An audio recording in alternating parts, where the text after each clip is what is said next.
get started. Welcome, everybody.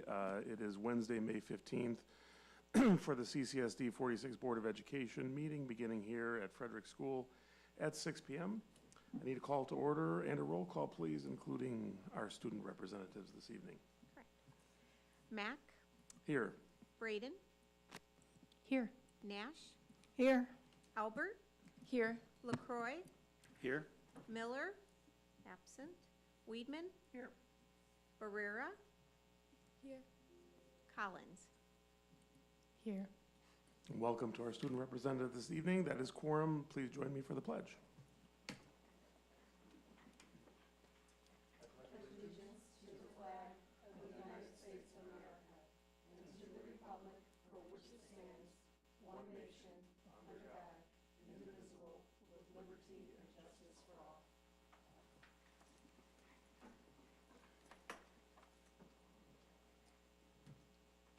Okay, need a motion to approve this evening's agenda, please.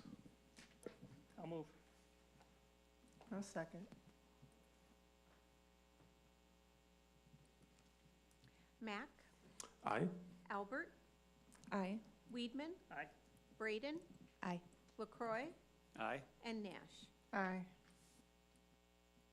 Okay, thank you very much. Do we have any public comments signed up at this time? I don't think so. I didn't see any. Okay, and that moves us along to the presentation this evening, The Way of the Panther. I'll hand it over to Mr. Smith.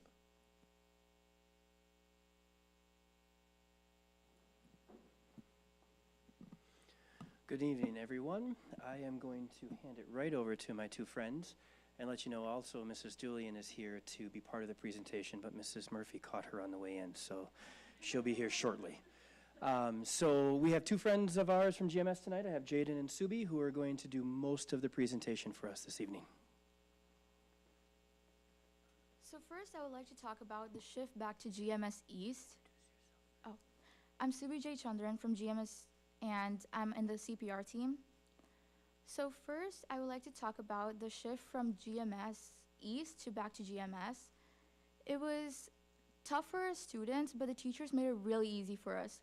So the teachers had an emergency day first to set up their classrooms, and later the students came in and it was all set up and it was really nice for us.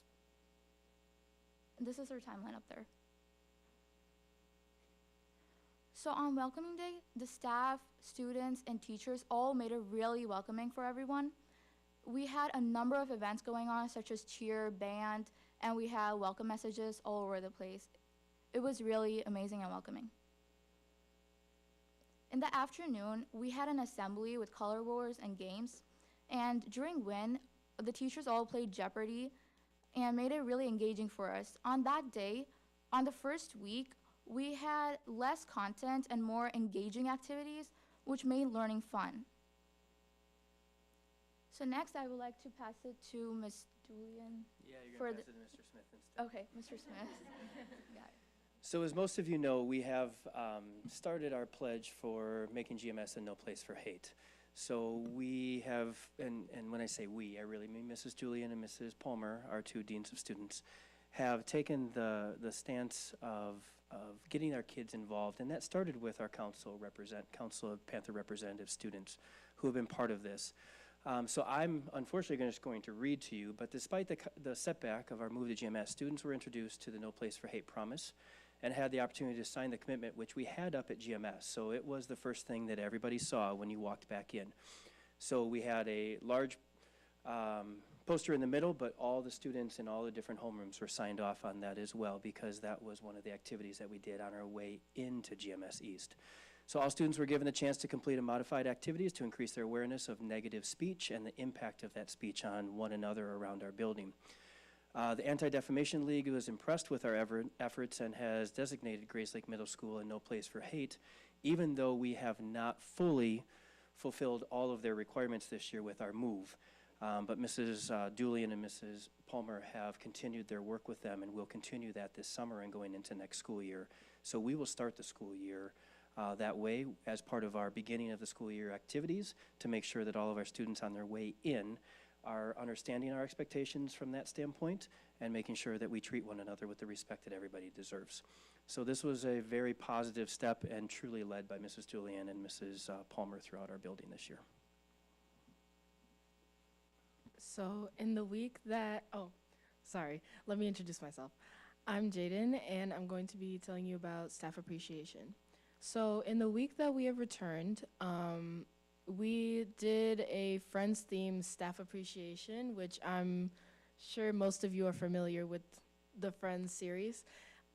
We wanted to make it fun, we wanted to make it funny, and all of the staff members appreciated it, and we wanted to honor them in a fun, special way.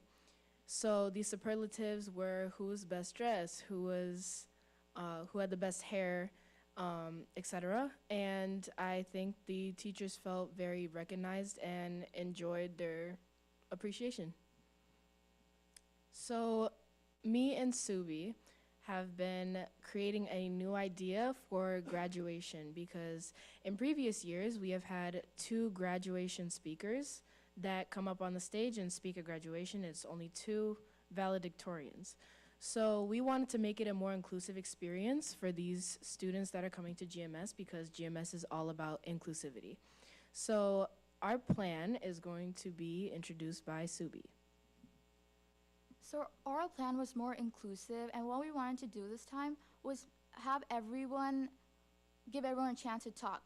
So everyone who submitted responses to the Google form is gonna get a chance to talk at graduation. Each person is gonna have like 2 sentences to talk, and the rest, the bookends of the speech will be by me and Jaden. And the process is going really well, and we're getting a lot of enthusiasm from the 8th grade students. We're expecting great results for graduation. Our initial outcome is for students to feel more included in this process and not to feel as left out or not have a voice, because everybody at GMS has a voice and we want it to be heard.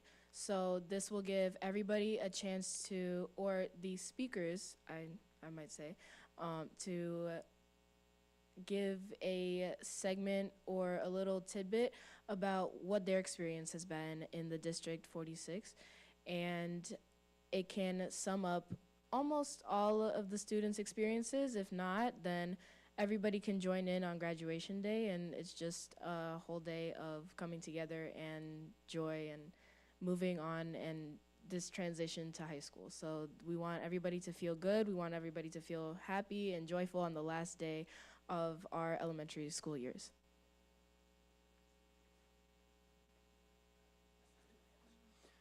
So I just wanted to update it briefly on some of the co-curricular performances that we've had recently. So this weekend, actually, we have 2 GMS track athletes who are going to the state competition. One is running the 800 and one is doing both the discus and the shot put, I believe. I think she qualified in both. So we have 2 athletes going down to state for our track team. And then we've had lots of fun with our choir and band recently. They have had many competitions.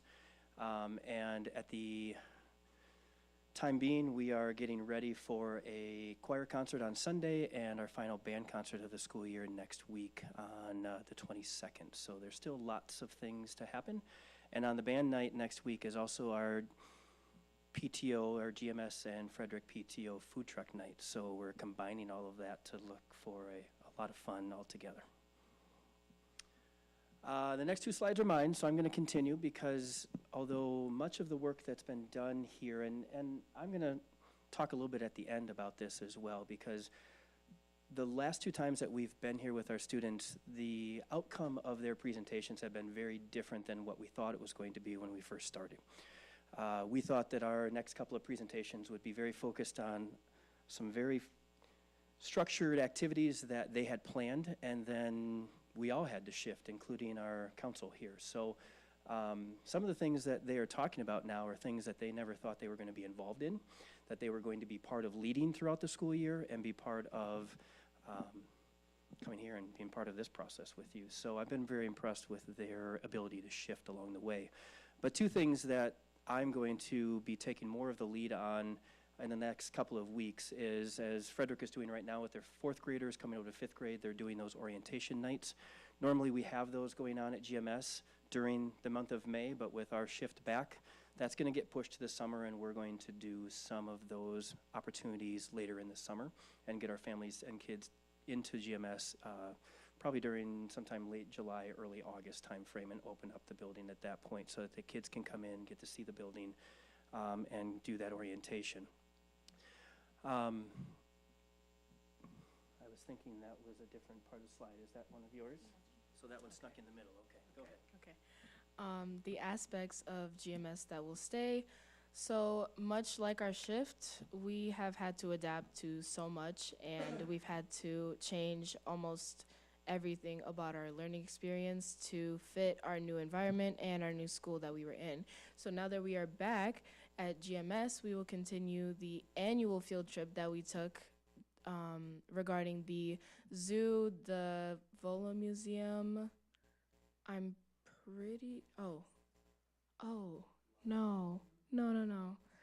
The Lake County Tech Campus and CLC annual field trip, because that gives students a chance to get a new learning opportunity and show what their opportunities are in the future.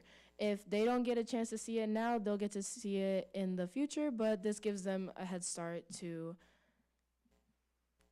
learn about the college experience and learn about the high school experience and what they have a chance to do in the future and what they can be involved in to help their success. We also went on the field trips because we had the emergency day that we needed to leave the building, and that went really well. I don't know if Mr. Smith told you about that, but it went really well. Everybody enjoyed it. We got so much inclusivity and activity in it, and all the students enjoyed it. We will offer the Tech Campus Future Quest program to the 7th and 8th graders in the upcoming years to give them a chance, as I said, to explore and see what they can do in high school to better give them a chance of success in their later years.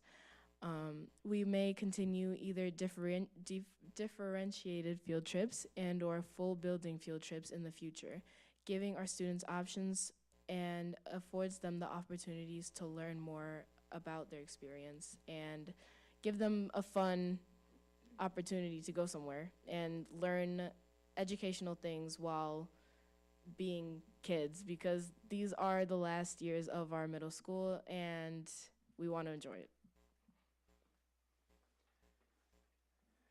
Who knew that a full building field trip could be so much fun, but it really was.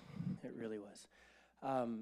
One of the things that I wanted to finish up with here tonight is just the future of the Council of Panther Representatives. So next week, our current 7th graders are going to have the opportunity to complete the Google form that our 8th graders did this year and talk to us a little bit about what the definition of leadership is, what types of things they think our building could stand to use a little bit more support and student leadership with.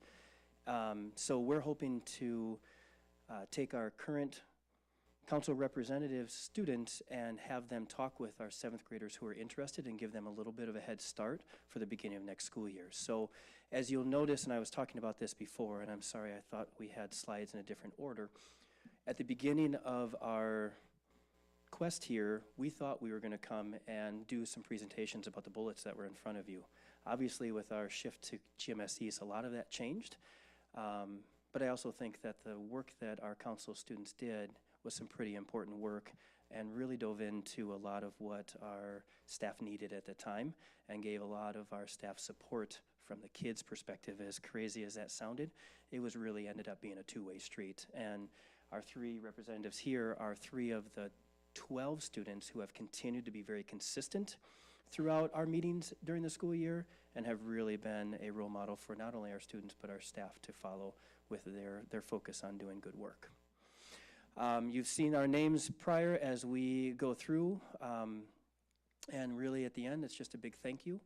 And my thank you tonight isn't, it obviously is to you for helping us, but my thank you tonight is going to be to the kiddos that continued this work, because they have continued to help me learn more about what being a good educator is, because the 2 behind me here and the student at the table have really called out a lot of different things in our building. And Jaden talked about all students having a voice. it's fun not only when they have a voice about important topics, but it's fun when they use it. And it's fun when the adults around them listen and take it as an opportunity for all of us to learn. And I hope that they have seen that the adults around them have taken that on as a respectful and learning opportunity. And I'm hoping they take all of that experience and take it off into high school and continue to do some really great work, because it's been a lot of fun for me to be a part of, and I know with Mrs. Julian as well. So thank you for your time tonight.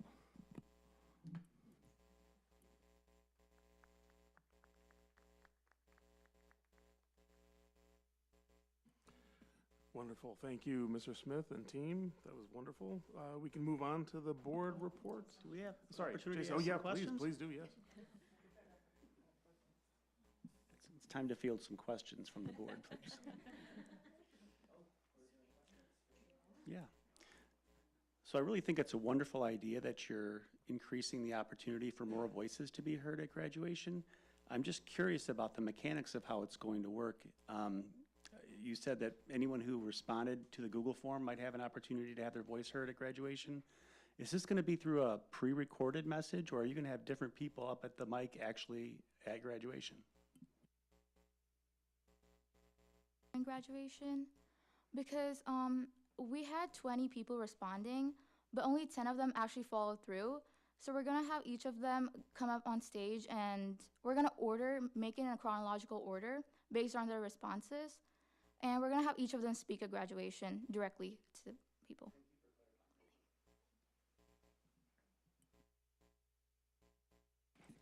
You guys did a wonderful job with your presentation. Thank you so much. My question is with regards to the timeline that you shared with us. I wanted to know your perspective on the staff and administration and students just being able to be agile and adapt and flexible to meet that timeline. Like, what did you see boots on the ground as students watching your teachers navigate the other students? Like, what did you take away from that? What type of impact did it have on you?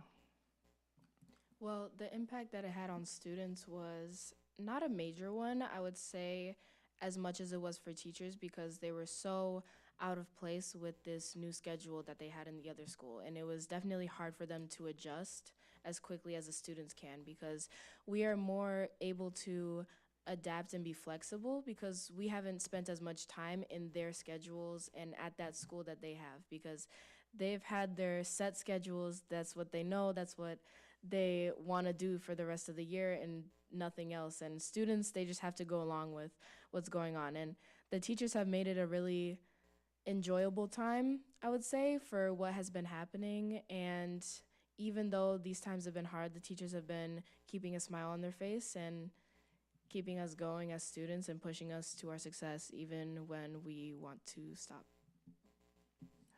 Thank you. I actually have two for them. So first off, I want to commend you guys, both. You guys are both very well spoken. To be able to stand here in front of a bunch of strangers and talk to us the way you do so well, it's well done. Second of all, so this program is new, right? This whole process of coming in through here. What would you change in the future to make it better? And what was it that you liked the most out of it?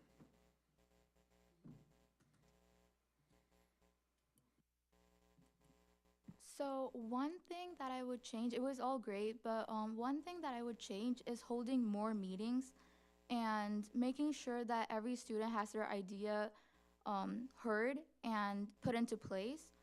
It was done this year, but I feel like it could be done better next year for the upcoming 7th grade, 8th graders, and they could be given more opportunities to take the lead next time, because this was the first time. I feel like we could do better the second time through. That's all I would change, more leadership opportunities.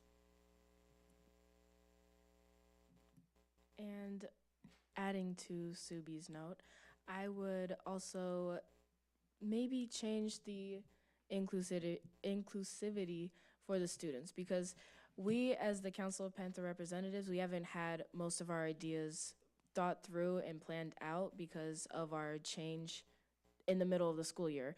So if we hold more meetings, maybe we will be able to get more ideas out and get our ideas conveyed to you guys, and so more problems can be solved and more issues can be dealt with. I'm sorry I didn't catch the second part of what you said. What did you enjoy the most?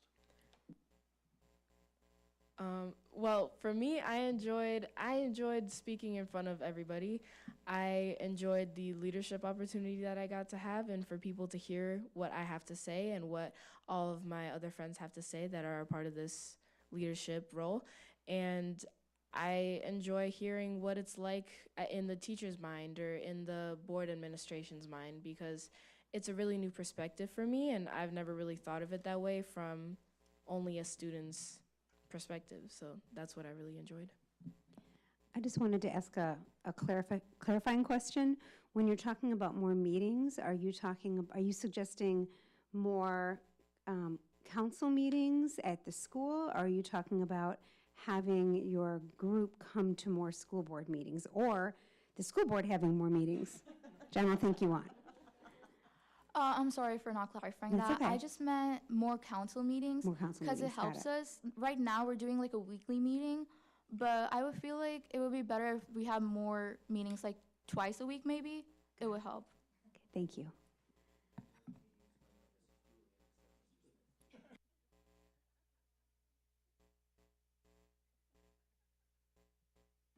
Oh, Mr. Smith wants to play with this one.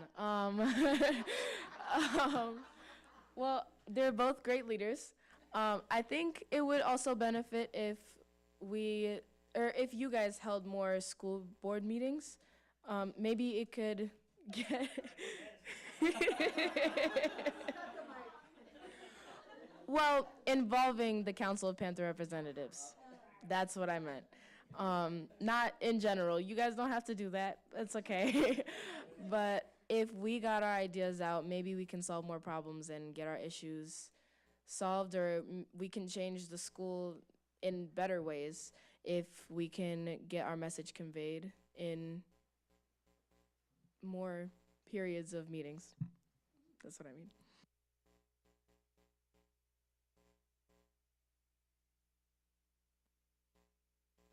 I have no questions, just want to thank you again for bringing your voice to us and being leaders, and I can't wait to see what all of you do after 8th grade and into high school. I'll be looking for you out there. I will reiterate what my colleagues have said, but I just want to say, I do remember, I think at one of your first meetings that you attended, you did talk about wanting to help eliminate hate. And I think you've come a long way, and I'm excited to see what the no more hate, no place for hate, see what more comes along with that. So thank you for your inspiration and bringing that to GMS. Wonderful presentation. Thank you very much for your leadership, and we'll get to work on adding more meetings to the board calendar. So talk about that later. Thank you, guys.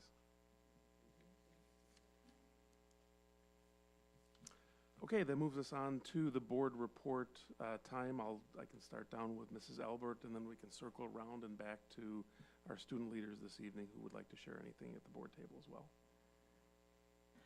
All right, well, last night I had the pleasure of attending the annual Fred Vinia concert, and I would like to reiterate what the band directors said, which was a big thank you to administration staff, our fellow board members, and most of all to the musicians themselves and the parents who have supported them in their music journey. It's always amazing to hear the 5th graders go from hot cross buns to harder music, and then also to hear the progression of the 6th graders' improvement over the year too. My second thing to report is that the Community Engagement Committee met earlier this month and continued their exchange of ideas and encouragement regarding end-of-the-year activities and teacher appreciation efforts. You may recall the special days at the elementary schools, like Discovery Days, Imagination Day, Exploration Day. So huge thank you to the PTOs and the PTO officers across the district and their collaboration with staff and their support to our district in partnership. And I encourage you to visit the Freeze on the nights of May 28th and May 30th from 4:30 to 7 or 8 p.m. These are the last school nights out of the year, and you'll probably bump into PTO members there and maybe some staff members, I'm not sure, if they are wanting to volunteer their time. In addition, the CEC has continued conversation about equity and social emotional learning, and it's interesting to me that the topics keep coming up and that we have a lot of that on our plate tonight during the meeting. So that's my report.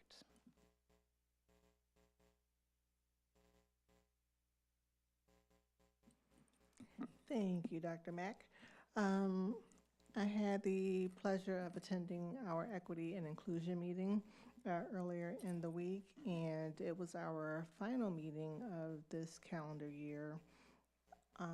And it was an awesome closeout meeting, and I want to thank Dr. Gluck for her leadership. I know Dr. Glickman is also involved, but Dr. Gluck does a lot of the orchestration, putting agenda together, and bringing the committee members together in a very thoughtful and methodical way to just continue to pressure test our committee around norms, as well as what are we not thinking about, who's not represented. And it's a very empowering group, and a lot of different voices across our community are being heard and felt.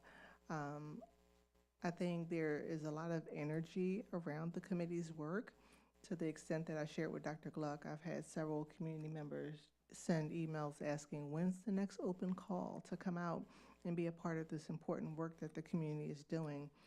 One of the things that the committee shared back was they really appreciate, one, having a platform to communicate, two, that the board is listening, and by way of our expanded equity policy that was done within this calendar year. So it was just very affirming, the work that we're doing, very encouraging to know that the community is really leaned into what we're doing.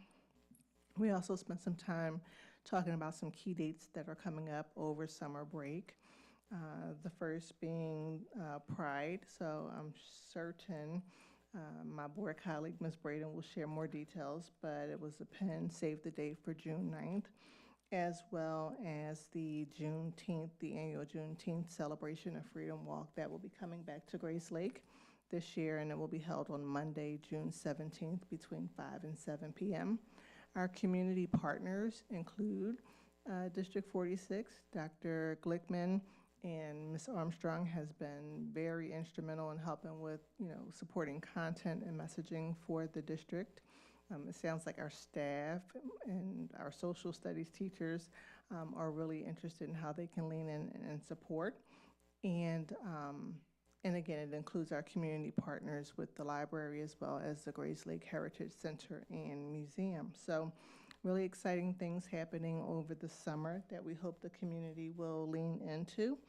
And then we closed out with an equity action plan update that I will not steal thunder from, but it was really nice to hear about where we are with the strands, seeing the momentum and feeling the impact here in the district. So thank you. Thank you for that great setup, Ms. Nash. I have two things. On Monday, was not at the Equity Committee meeting because I had the honor of attending the final D46 Foundation board meeting of the school year, and I just wanted to give a huge thank you to that board, that very small but mighty board that makes grants to teachers in our district for doing amazing things in the classroom. And it was just great to hear them talk about the success of the Barn Fest and look forward to making things even more accessible and even more fun next year. So that was my first item. The second item was about Pride. I'm sure the Equity Committee is doing some planning, but I wanted to, as always, extend a personal invitation to my fellow board members to join me on the 9th at noon to walk in the Pride Parade together in Grays Lake.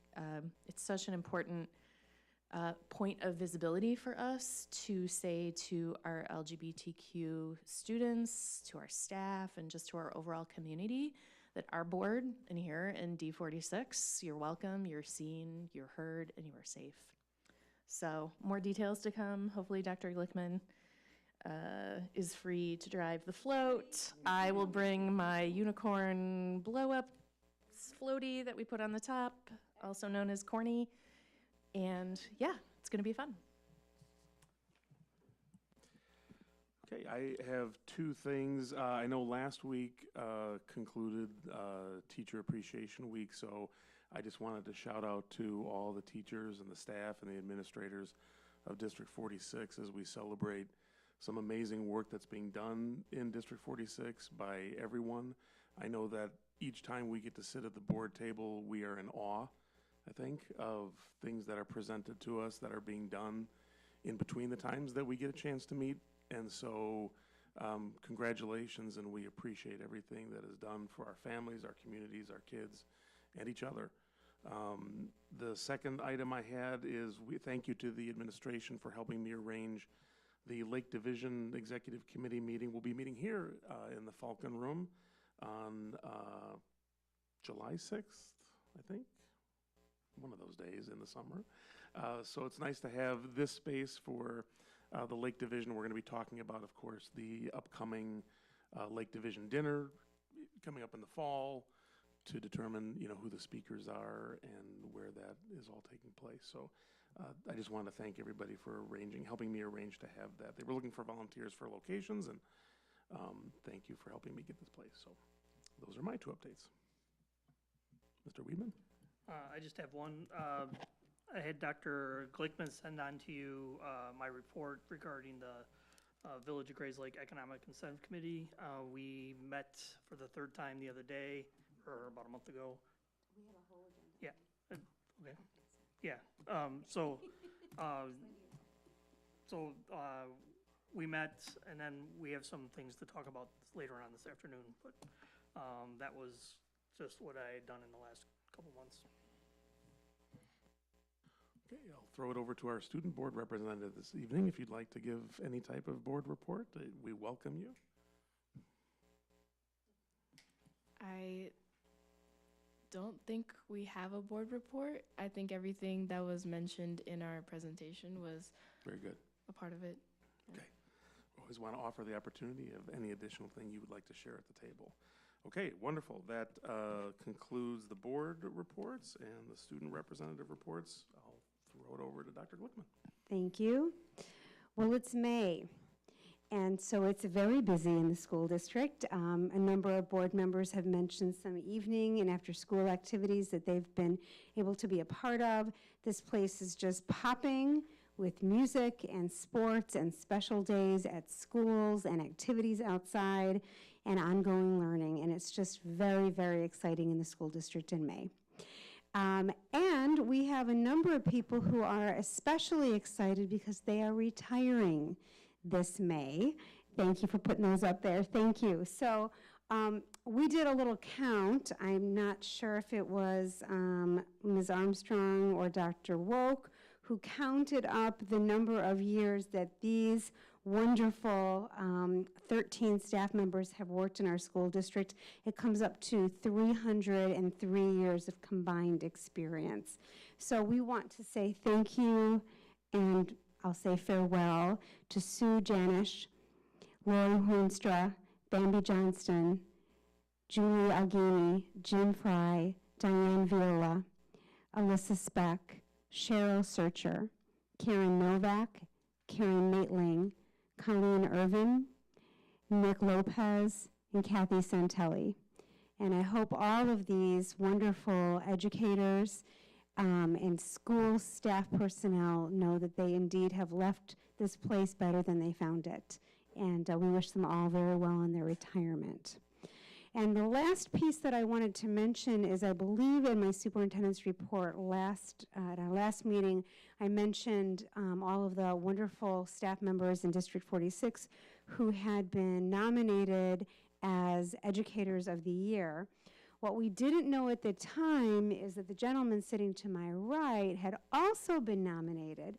Dr. Stephen Mack was also nominated as High School Educator of the Year for his work over in Wakanda School District. I'm sure he's not happy with me for having announced it, but I wanted to because I think it is very unique and very special to have a school board with a president who not only believes deeply in all the work that we do, but is such an accomplished and fine educator that he himself is nominated by his own peers as Educator of the Year. So thank you, Dr. Mack, for all that you do. Sorry. And that is the superintendent's report. I appreciate that very much. Thank you. All right, that moves us on to our consent agenda. I need a motion to approve the consent agenda, which also includes the personnel addendum from earlier today. So moved. Second.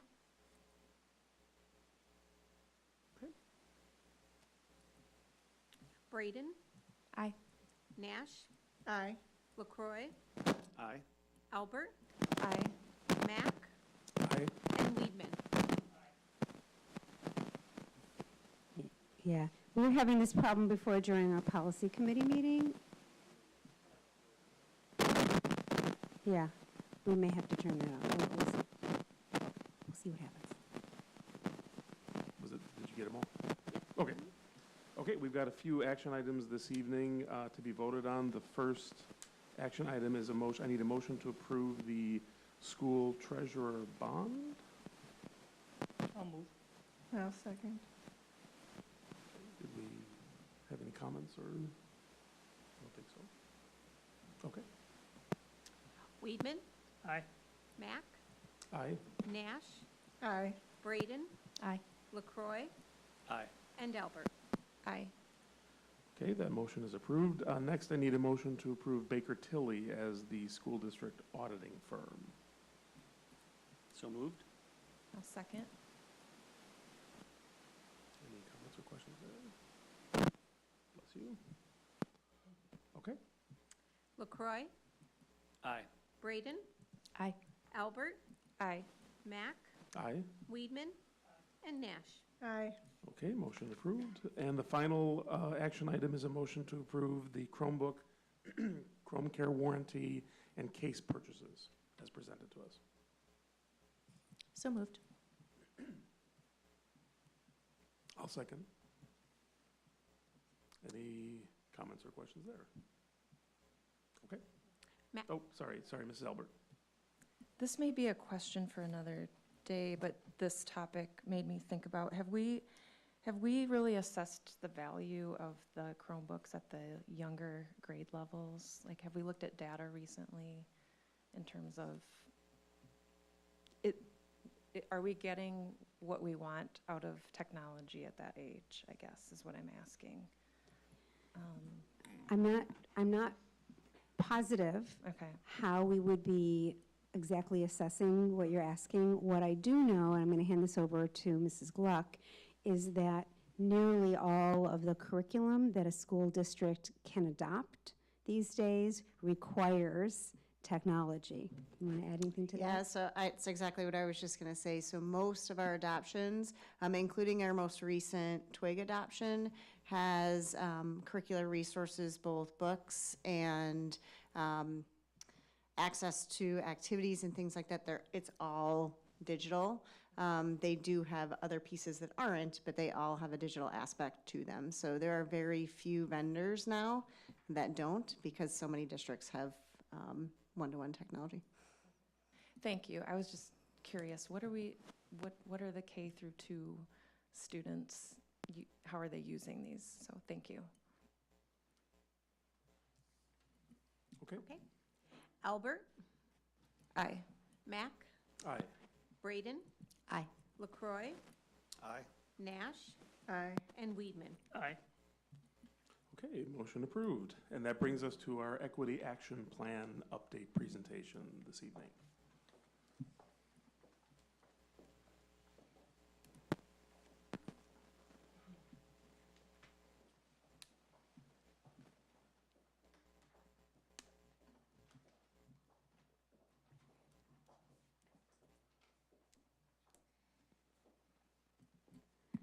Okay, good evening, board.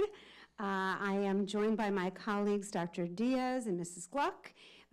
We are three of the people that have been a part of the District Equity Leadership Team, and we're going to be sharing an update tonight of our Equity Action Plan. It is all related back to our mission. Obviously, empowering learners is completely related to the equity needs of our school district. Creating equity is very obvious. But as we talk tonight, I want you to also listen for cultivating community. You're going to hear us talk about some feedback that we've gotten from the community, along with various ways that we work to build community.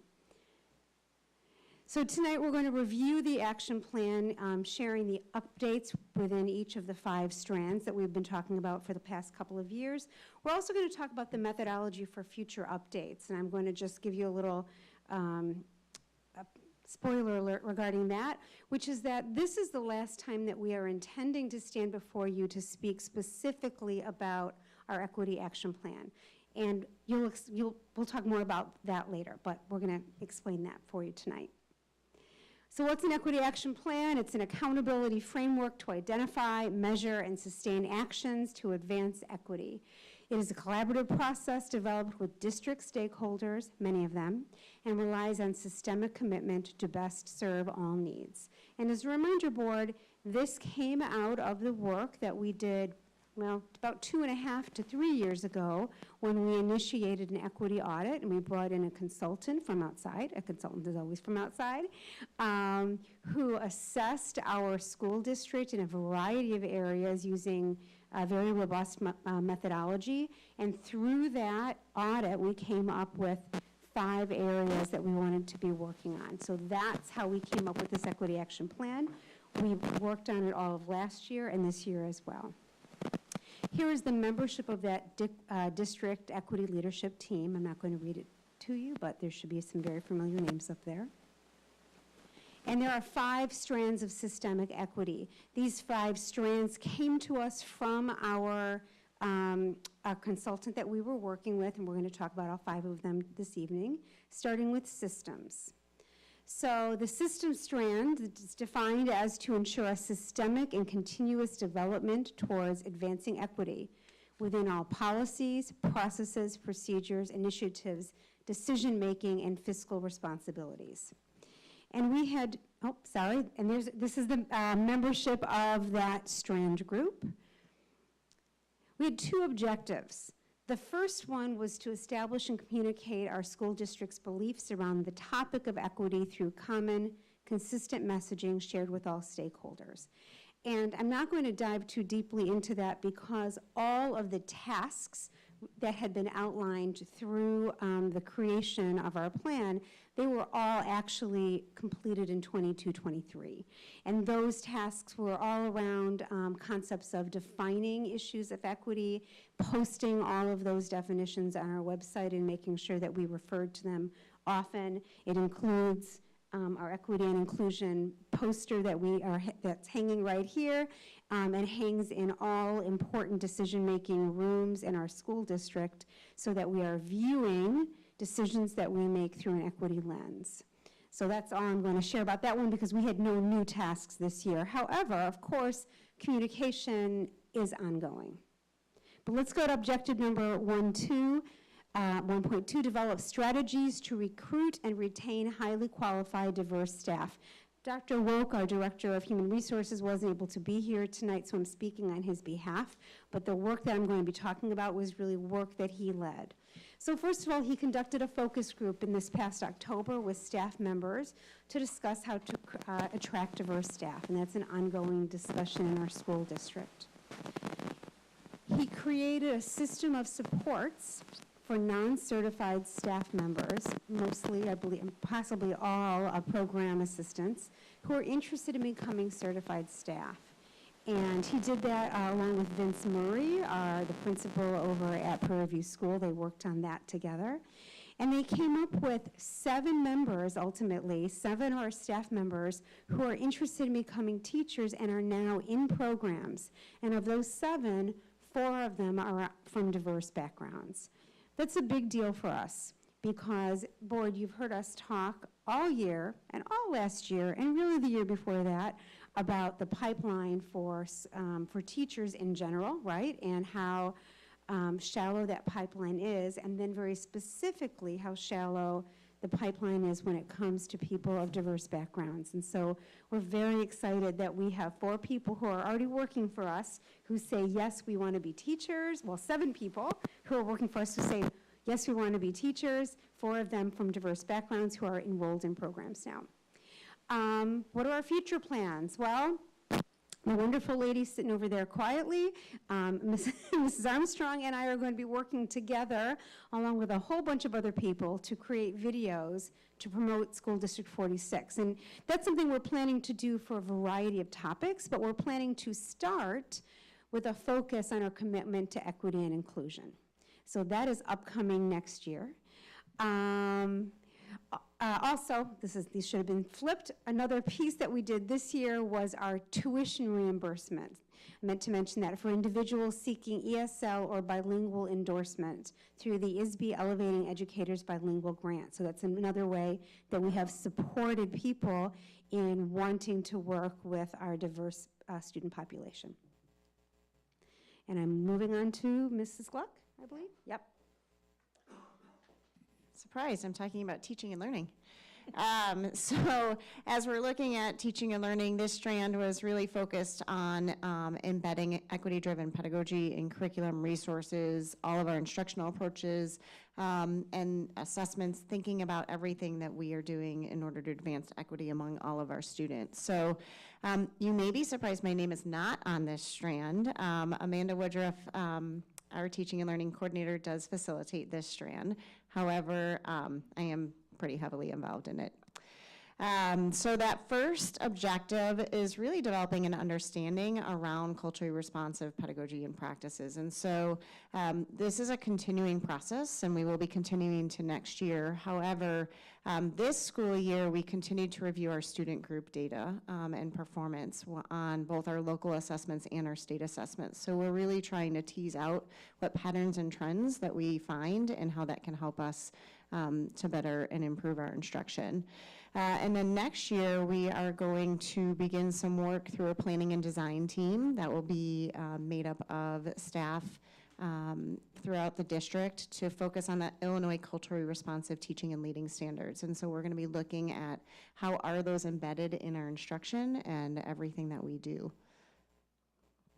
The second objective is review of curriculum resources and district assessments for components of equity. Anytime that we're looking at new resources, we are specifically looking at resources for ways that they address equity and access for all students. What do the windows, mirrors, and doors look like in order to support our student learning and so that they can see themselves represented as well within the materials that we're using. We create rubrics in order to evaluate the resources that we're looking at, and so that is one of the pieces that we use within that rubric. In addition, some of our future work is we are working to develop a rubric to evaluate our district assessments from that same lens, and also to ensure that there is not bias within our assessments. One other update that is not an objective, but something that we are really excited about is that we have been, within the equity audit, one of the other findings was that our students who were qualifying for advanced math courses was not necessarily as equitable as we would like it to be. And so one area that we have worked on this year is to make some changes to the process in order to provide more opportunities for more students to be able to attend those advanced math courses at grades 5 through 8. We are in the past, only selected 4th grade students were taking that placement assessment, and starting this year, in fact, it was the week of April 29th, all of our 4th graders were provided that opportunity to take the math placement test. In addition to that, we were previously looking at students who were about 95th percentile or above on their math map assessment, and that's what their trends were showing. We're now widening that to students who are approximately around the 80th percentile or above. So really providing more opportunities for more students and looking at where where's student mathematical thinking, and how can we provide more opportunities for our students in this area. So changes to that process have already been made, and we are excited to see where that leads us in the future. So I will now turn it back over to Dr. Glickman. Thank you. This is the Student Voice, Climate, and Culture strand, and I'm thrilled that we have two students sitting at the board table who demonstrated student voice tonight, and so we're going to talk about that quite a bit. Here is the group of that, leadership of that strand. You can see I also am not on this one. Linda Mizwicki, our Student Services Coordinator, has been guiding this group, and I'm speaking on her behalf this evening. So, objective 3.1 was to implement a student advisory committee. Well, indeed, we don't have one student advisory committee, we have three. We have the Frederick Student Council going on, we have Park, Leader of the Pack. You know, Leader of the Pack has been at 3 board meetings this year, and the GMS, Council of Panther Representatives, here for the 3rd time this evening. It was so very joyful to me to hear these eloquent students speak on behalf of their school this evening. The presentations, ladies, that you did were just truly remarkable this evening, but other evenings as well. And you have exemplified what it means to use your voice. Board, you've heard a little bit about this, but I want to really give you a peek behind the curtain when Mr. Smith tells you that our students had a lot to say about how we were going to reintegrate back into GMS. He wasn't kidding. These students truly guided what that first week was going to look like, and I don't think anything like that has really happened before. Yes? Yes? Yes. Yeah. So we're very proud of how we've implemented student voice this year, and that effort will be ongoing, hopefully without such dramatic reasons in the middle of a school year, right? Objective 3.2 is to review and analyze data of discipline referrals by multiple identities. So this past summer, Ms. Wicki, along with deans and building leaders, reviewed data of discipline referrals. And something that came out at them loud and clear really early into that process was that they weren't seeing a consistency regarding how referrals were made, building to building or even teacher to teacher. So their first work, they determined, was to work on that process. And so that's what they have been doing this school year. That's been the focus. The deans revised our PBIS procedures at all 3 schools. They instituted SEL, social emotional learning lessons, to help support student choices. In this upcoming June, which as a reminder is next month, deans and principals or building leaders and Ms. Wicki will again be reviewing discipline data to really identify trends and create action steps for the upcoming year. In the upcoming year, we're going to be continuing to refine PBIS and our SEL instruction. And then I want to talk a little bit about No Place for Hate, which you had an opportunity to hear about this evening. What wasn't shared with you yet, but I wish to share this evening, is that there's a specific reason why No Place for Hate was brought to GMS. And it's because we were identifying an increase in racially motivated speech, student to student. And we knew we needed to do something about that. And so we wanted to get to the core issues, and therefore our deans, and thank you so much again, Ms. Stillian, started working with the Anti-Defamation League to bring this program, No Place to Hate, to GMS. We're really proud of that work. In the upcoming year, Frederick and Park will also be No Place for Hate places as well. And our SEL coaches, remember board, we have 2 social emotional learning coaches that are split between our 4 elementary buildings.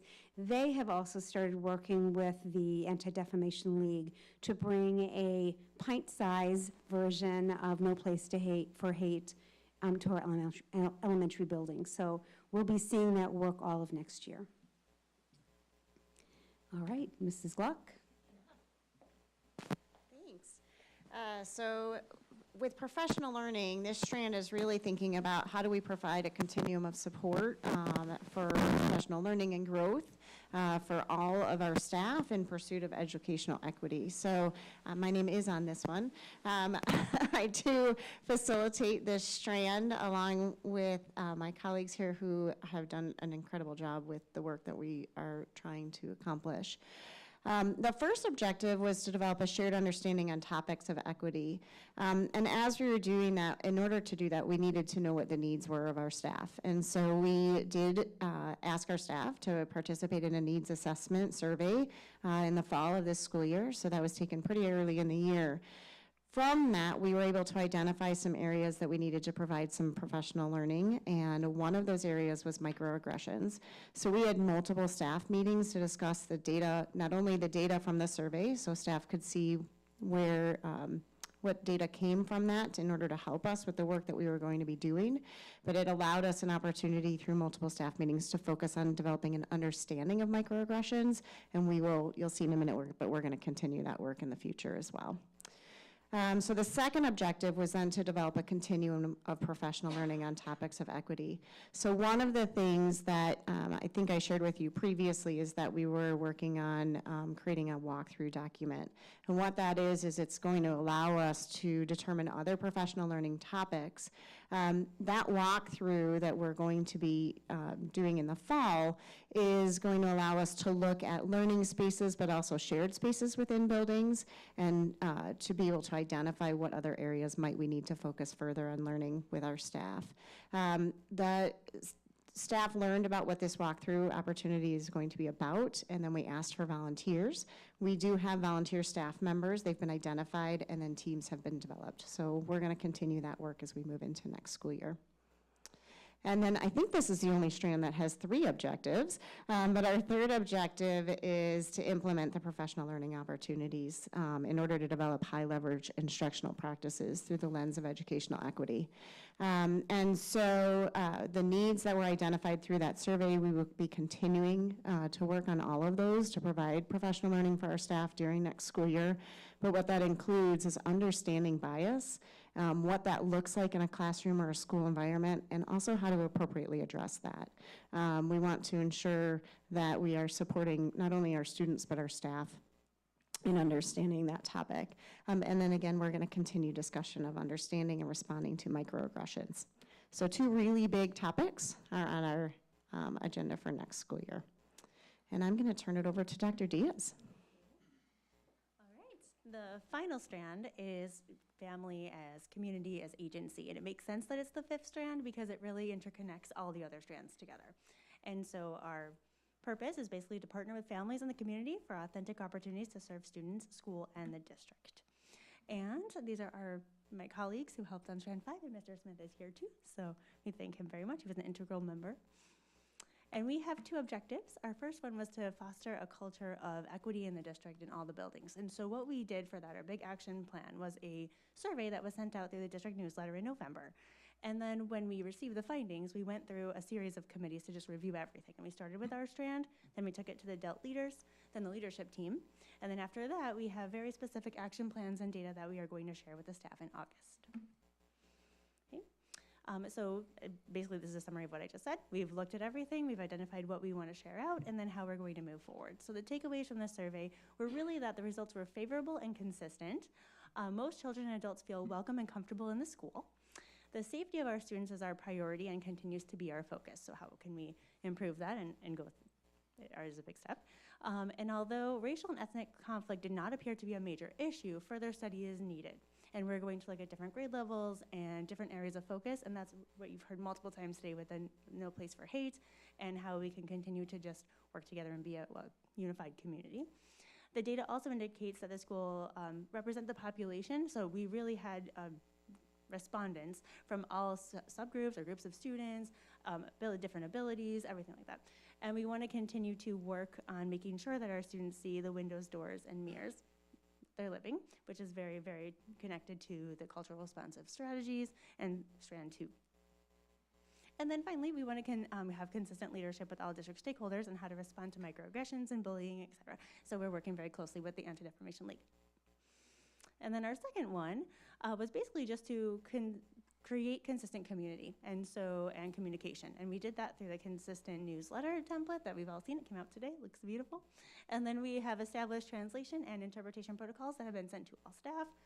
And then we are hopeful that there'll be a new messenger system that's being considered for rollout next school year that has multiple languages and different types of translations, things like that. And I will pass it back to Dr. Glickman. Thank you. So our plans for reporting in the future are not to come and do one end of the year report that is specific to equity and inclusion, because this is embedded in everything that we do. And so just like when we shared with you all of the work that came out of our Student Services Opportunity Review, and we said we're not creating a new document that's just about that review, this is just the work that will be a part of all of our our strategic goals updates.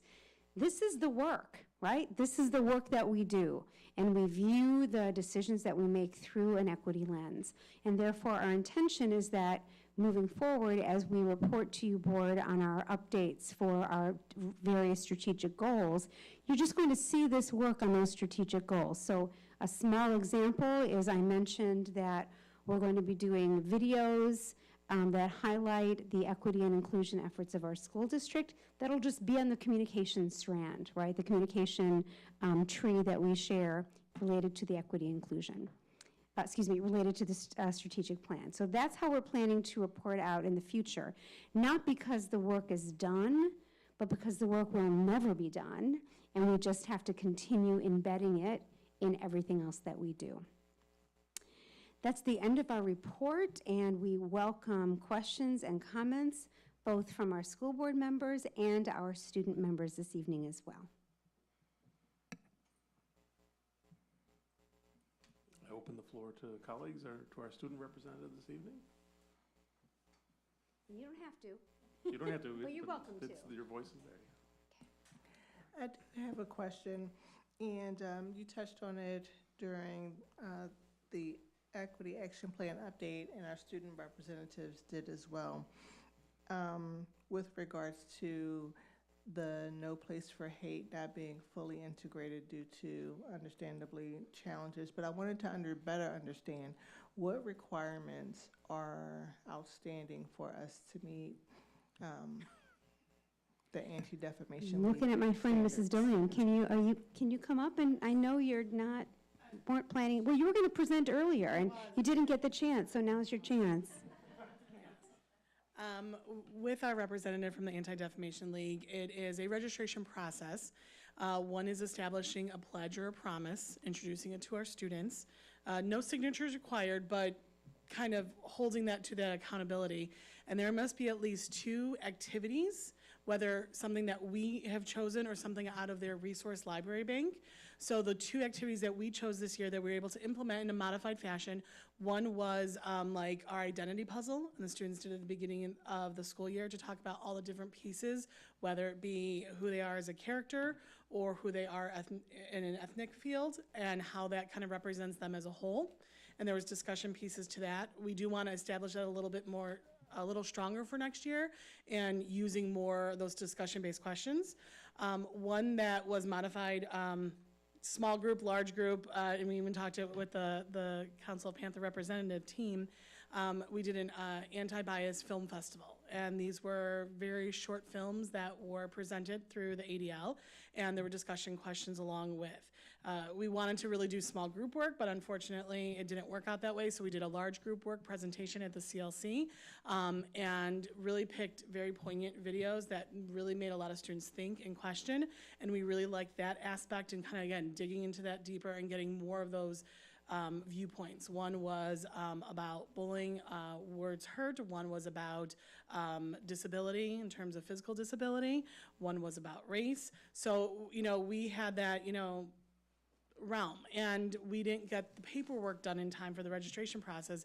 But when we met last late start with the ADL representative, she was impressed by our work, and she went ahead and we are now registered, GMS is now registered, No Place for Hate. Because we've done the work, we just didn't get a chance to do the paperwork.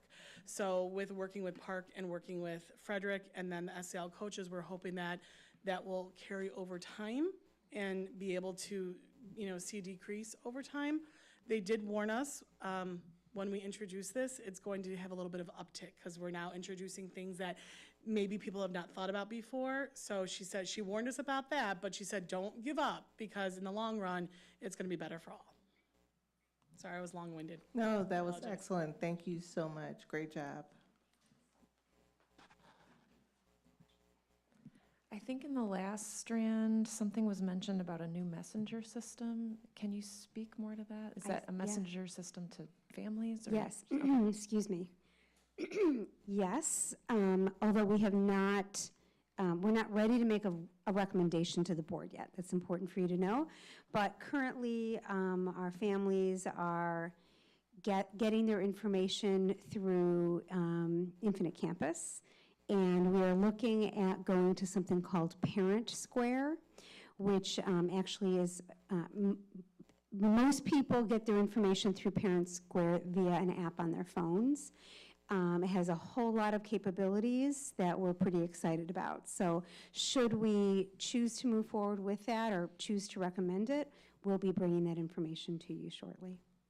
But yeah, it's for families. More, sorry.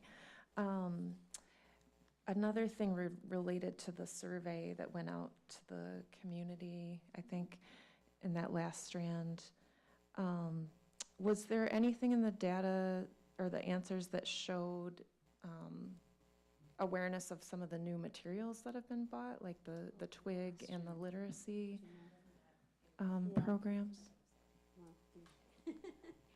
No, we didn't really ask that specifically. It was really about how families, thank you, would feel comfortable from registration through graduation, and what can we do to make everyone feel more like included and connected, thank you, in the schools and the communities.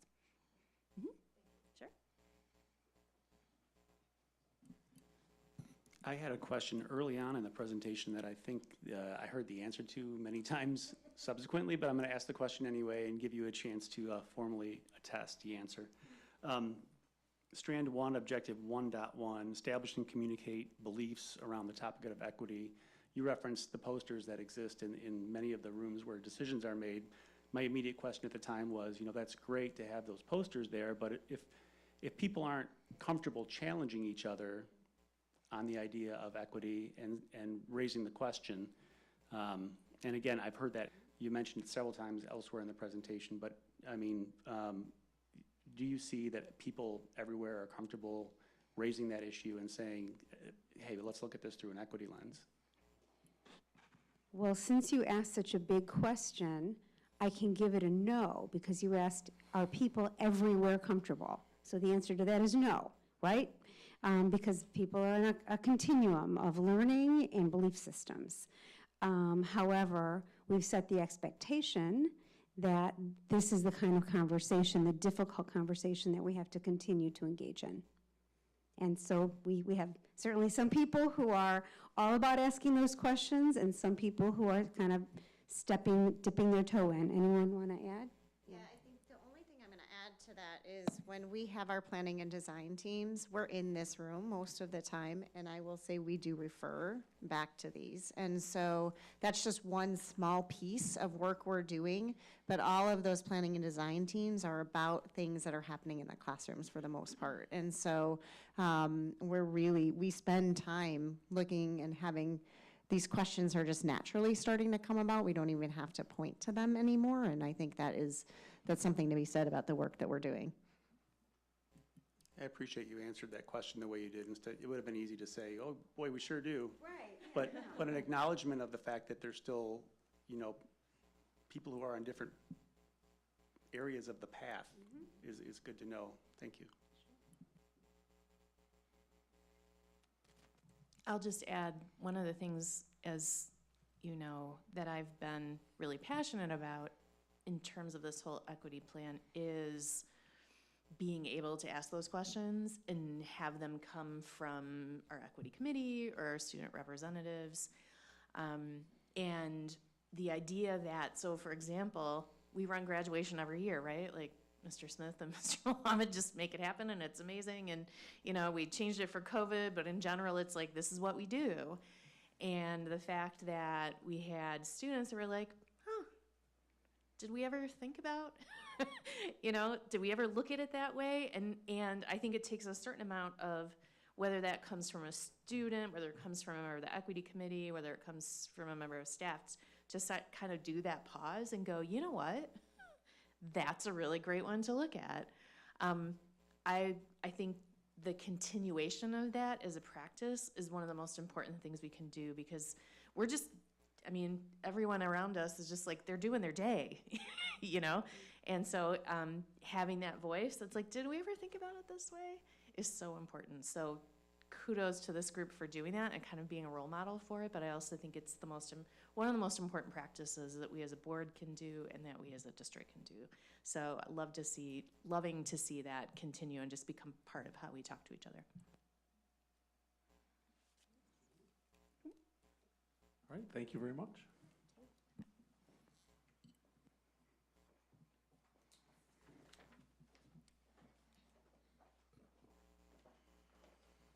Okay, we have a few new business items here. These are for discussion only this evening. The first is the Press Plus policy updates, and I'm assuming that was in the meeting from earlier tonight. Yep, the policy committee met at 5 o'clock this evening.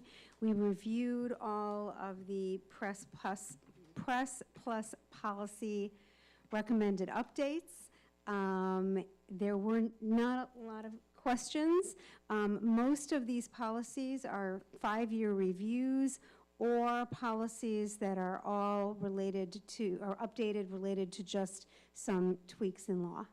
So we'll be bringing these back at the next board meeting. We had that one that we had that question on the staff development one. Sure.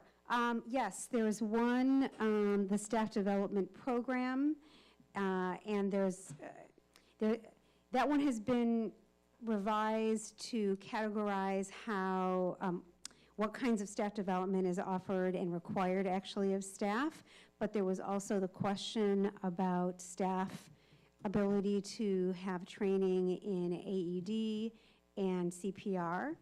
And so our administrative team is going to go back and see, to kind of discuss how we might be able to make such training available to staff members on a voluntary basis. We certainly are following the law regarding staff members, categories of staff members who are required to have those kinds of trainings. So all of our PE teachers and all of our nurses have all of their required trainings, but the request was made for us to take a look at how we might be able to open up that training to more staff members. Is that what you're asking about? Mm-hmm. Okay, good. That's it. Okay, any other comments or questions? Okay, the next item on new business is the preliminary fiscal year budget, 24-25. Mr. Wildman. Thank you. Okay, first thing, I'm not going to read the memo, it's 7 pages. What I will do is walk through the process and hopefully answer any questions you might have about the process itself, and then finally just go through the timetable for the remaining steps for the budget. Okay, the administration has been hard at work in building the new budget for fiscal year 24-25. This starts when we approve the tax levy in November of 2023, followed by approving student fees in December and January, and then we start our work on enrollment projections, staffing planning, capital planning, curriculum resource planning if there's any PDTs that we're working on, and then finally technology plans. All of these things have 2 things in common. They all relate directly to our strategic goals for each department, and they all support student learning. So specifically tonight, we have a multi-year approach to the budget for the schedule for the purchase of the Chromebooks. So that's a perfect example of what's actually been discussed tonight. The next one is the staffing plan. Dr. Wilk presented the administration staffing plans in detail to the community in March and April. Another reminder, I know I talk a lot about this, but 60% of the budget is salaries and benefits, and that's people. So we are in a people business, and a further 15% is for outsourced services such as bus transportation, food service, and our nighttime cleaning. So a total 75% of the budget is human resource related. When we budget to be a fully 100% have positions filled. So when we post a position in as an FTE, we assume that it's going to be fully spent for the year. Alongside these plans, the business office meets with all building and departmental leadership. Meetings are participatory, and we invite leaders to determine what their wants and needs for the upcoming school year. Last year, we posted a $2.4 million deficit, and with all the major components in place in preliminary form, we are looking at a $1.9 million deficit in operating funds. Including capital projects and debt service, we're looking at all funds deficit of $3.4 million. That is because the spending from capital projects is outside of the operating budget and any additional payments that we have to make from debt service. CCSD 46 is 66% adequately funded as per the 2023 Illinois report card. We're scheduled to be actually moved to 68% for the following year. So we're actually moving. We'll have grown 3% in 6 years. So EBF is making it's adding dollars, but it's not moving the district along as what it should be. It's important to remember this when we look at our actual budget deficit. For the last 3 years, we've actually posted deficit budgets, and each one of these you have approved. You might recall something that I say about annual deficits. They're a symptom of a structural deficit. Recurring annual deficits we are seeing need to be addressed with more funding. We're happy to have passed the referendum for $6 million additionally, which will come available to us in fiscal year 26-27. So I look forward to bringing the budget to you in June in tentative form, and then again in August to approve at the hearing to be filed before the September 30th deadline. Do you have any questions about anything in the memo or what I've discussed as presented?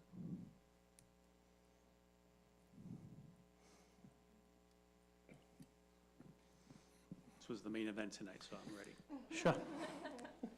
A couple things in the memo that I have a question on. I noted that you did not add any contingency expense in the budget, and that's not abnormal for this district, at least recently. Most recently, you said, I think, $200,000 was included as a contingency.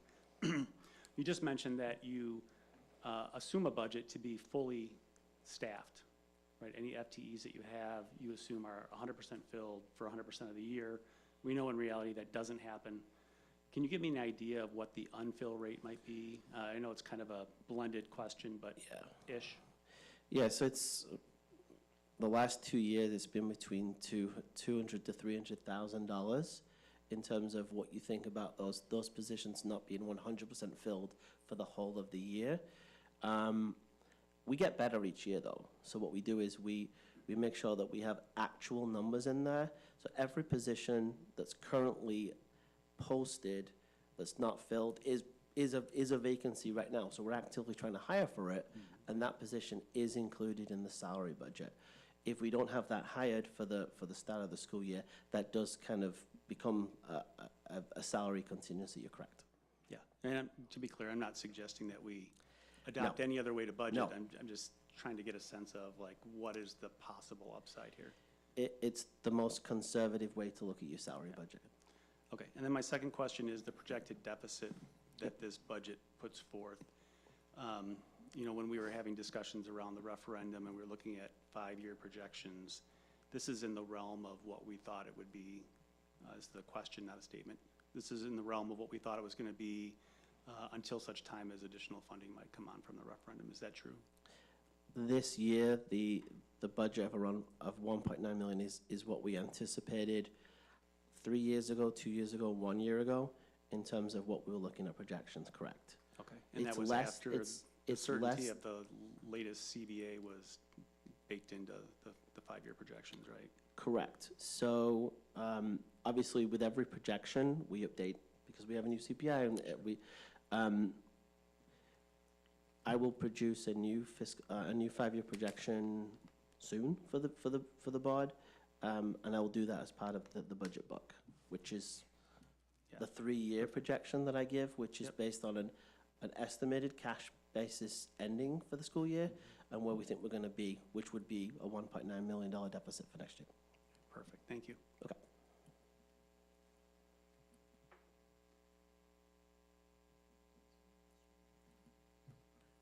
All right. Okay, that brings us to our final topic for discussion this evening, the Village of Grayslake Economic Incentive Committee conversation.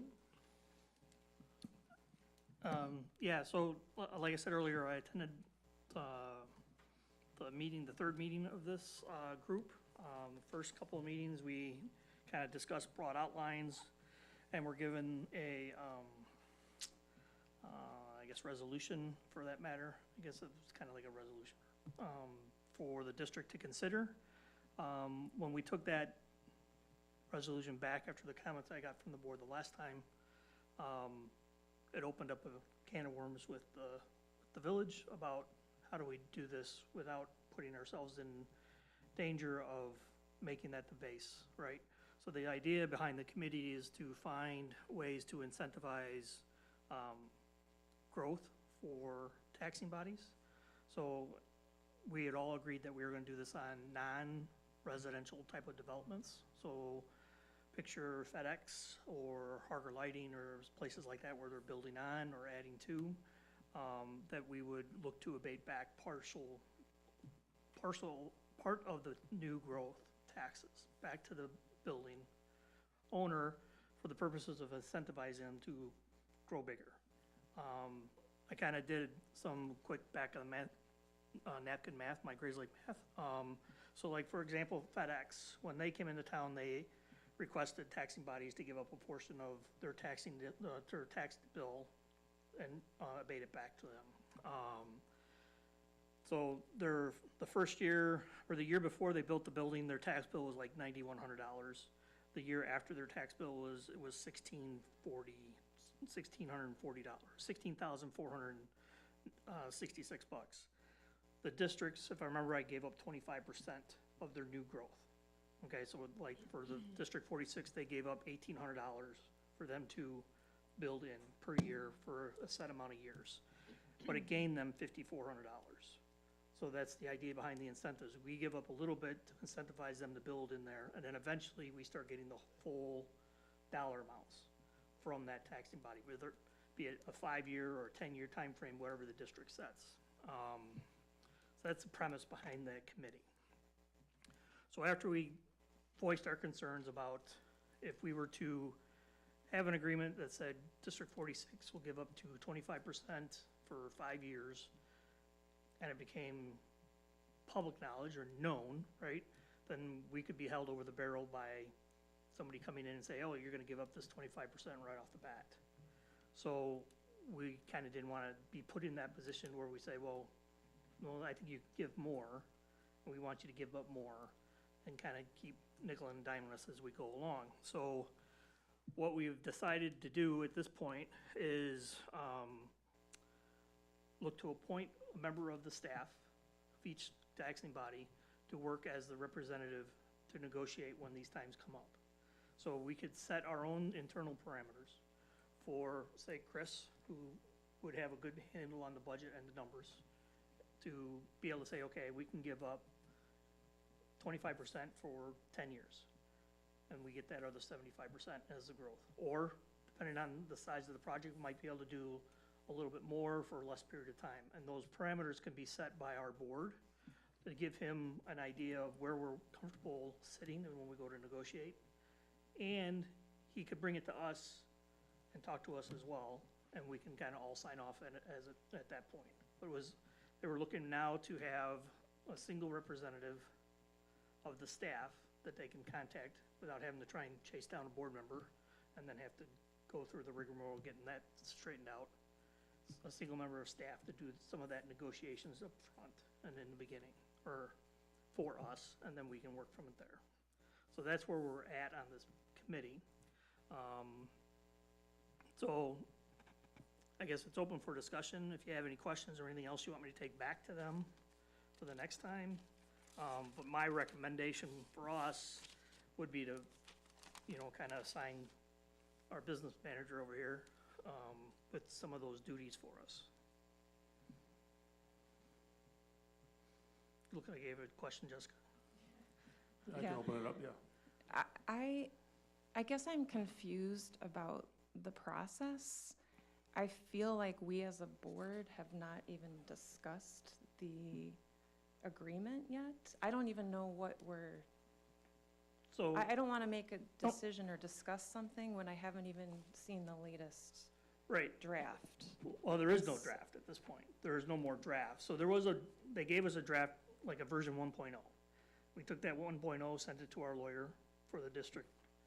Was that 3 months ago, 4 months ago, somewhere in there? We sent that to the district. We got a long list of concerns that he had with it. When we went back to that meeting, we were the only taxing body that actually sent it to our lawyer for discussion. We brought our issues up. The other ones all kind of piled in and said, yeah, that doesn't make a lot of sense, because there was like things like no ending date and open-ended type of stuff that we weren't comfortable with. So that whole language contract was kind of just out the door. So there is no resolution anymore that, you know, beyond what I'd shared with the board before. Yeah. Beyond what you shared before. Mhm. So is there language we need to look at? Like, There was, Yeah. that was provided to the board to look at and send any feedback to me. Okay, so I wasn't clear that we were supposed to provide feedback via a phone call or email. I thought we were gonna be discussing it as a board. Okay. So, like at a That might be board my meeting. fault. So I would prefer to postpone this discussion to the next time, so I can be more Sure, prepared but that and, language has all been tossed out. It doesn't even exist anymore, because we're now talking about having the board work to appoint somebody to negotiate on our behalf without any of that language. so So there the aren't language any, was sort of binding all the 5 or 6 taxing bodies inside the Okay. village to this agreement that then the village could negotiate on our behalf within the parameters that we could set. This process here would then give Chris specifically what we think is good parameters to work within without any involvement in the village. And then when the village comes to us with a project, then Chris can work to negotiate with inside of those parameters. So right now, it's a matter of us deciding if we want to, A, appoint Chris, which would be my recommendation as he works with the budget, and B, then down the road, we can discuss parameters. We don't have to we don't have to like set parameters today. We can kind of discuss round numbers if you want, however you want to work this, but it's not, we don't have to have anything hard and fast today to make a decision on. Does that make sense?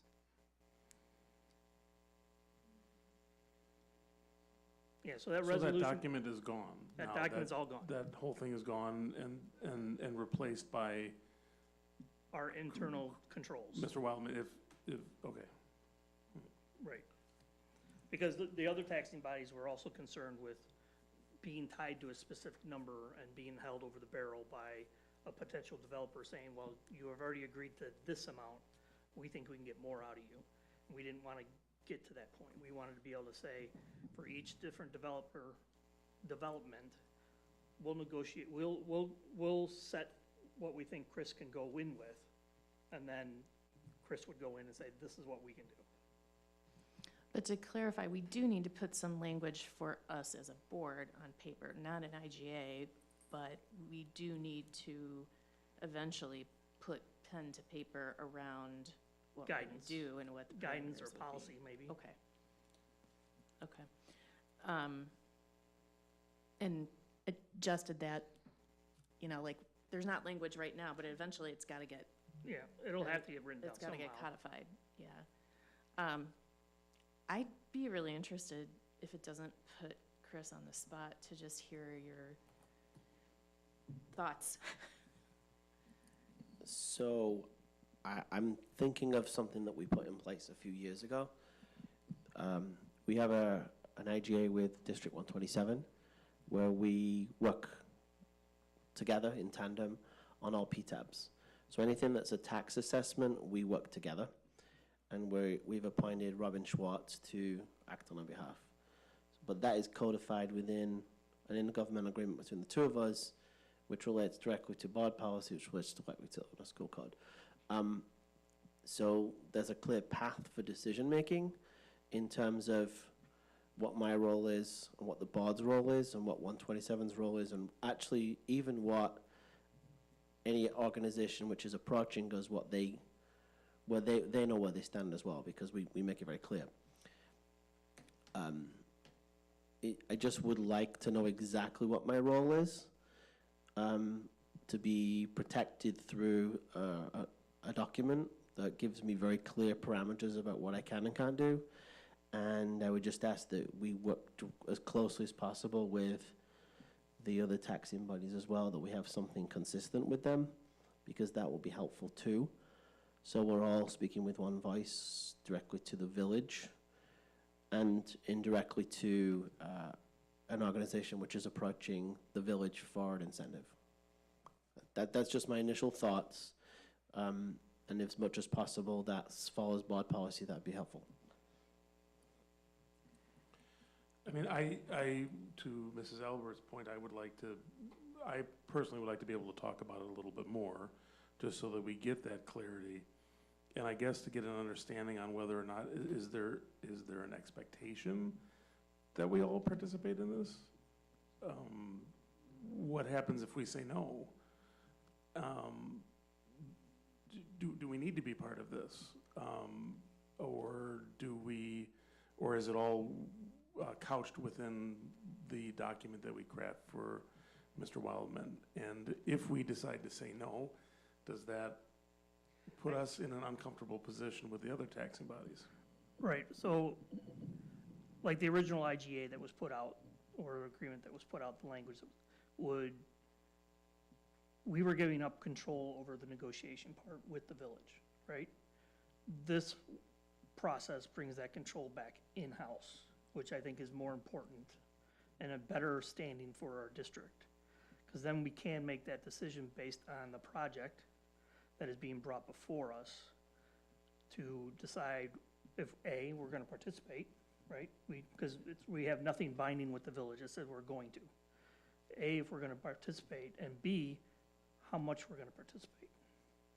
Does that make sense? So it's, as of right now, that's where we kind of stand with the village, because like I said, the language of that first language that was presented to us has all been tossed out, because each one of the taxing bodies was kind of barking about how this was going down and how they felt like it could be manipulated against us, not by the village, but by any developer that comes in. Any smart developer that would come in would definitely look at it and say, I automatically know I get 50% of the tax off to begin with, so now I can negotiate from there. This kind of leaves it up to each of the taxing bodies for each of the projects to decide how much, how long, and if we would participate.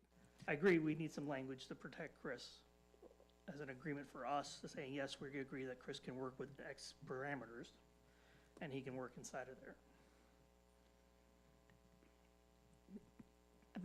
I'm glad you said if, because one thing that I wanted to clarify was that by saying, hey, we will have someone who's available to sort of review an opportunity, we're not saying ever, this is whether or not we even do anything is on a case-by-case basis. Correct. So with any given opportunity, we also have the ability to say zero, basically. Right. And I think the big thing to get out of this is the communication with the village, to be able to communicate with them, to know what's coming in, to see how we can help, right? We as a board, a few years ago, decided not to help with Harger lighting, right? But a few years before that, they decided to help with FedEx. So I think that still puts us on that same footing based on the project, and if we can actually participate in any type of abatement for taxes. Because eventually, in the long run, it is better tax-wise, like, so you get 75% of the increase instead of 25%. It's still an increase. And then whenever that time frame is over with, you get the full 100%, which is still better than, 100% of it is better than zero. So, over the long term, you would generate more taxing dollars into the district, and it helps also fill out that tax base, that non-residential tax base that our district really needs. I have a clarifying question. If the board chose to move forward with this, would it mean that a question would come directly to Mr. Wildman, our CSBO? He would, on his own, make a determination as to whether or not to move forward and then just give an answer? Or does it mean that he would be empowered to negotiate with that other entity and then bring a recommendation to the board? Because those are two very different paths, and I'm not sure which one is being recommended. See, that's where I think more conversation is needed, because I can't even wrap my head around that enough with my own research. I've done some research about tax abatements for school districts, and generally it doesn't seem to be very favorable on the long term. So I'd be more interested in understanding what the benefit is to us, but also to your question, which way that would go. I mean, I'd love to have a deeper conversation about it, just so that it's not just, I don't think tonight is the time for that, but I wonder if a place for this isn't our next finance committee, to have that rich, deep conversation.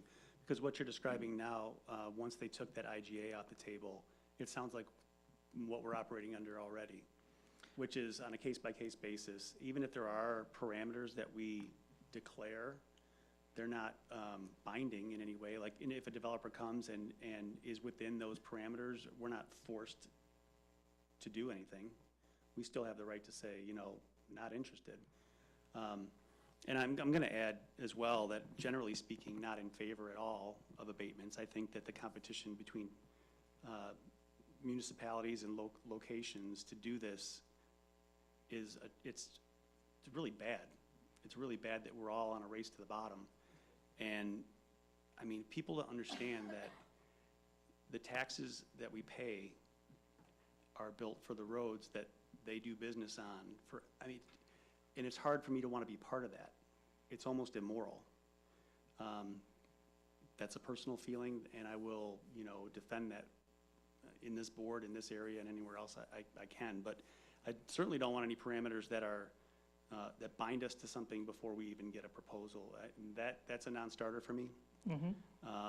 It was a non-starter. I think it was a non-starter for all the taxing bodies once we started getting into it. You talked about the idea, at first it sounds like, they get, a small abatement for a couple of years, and then, there's an end date there.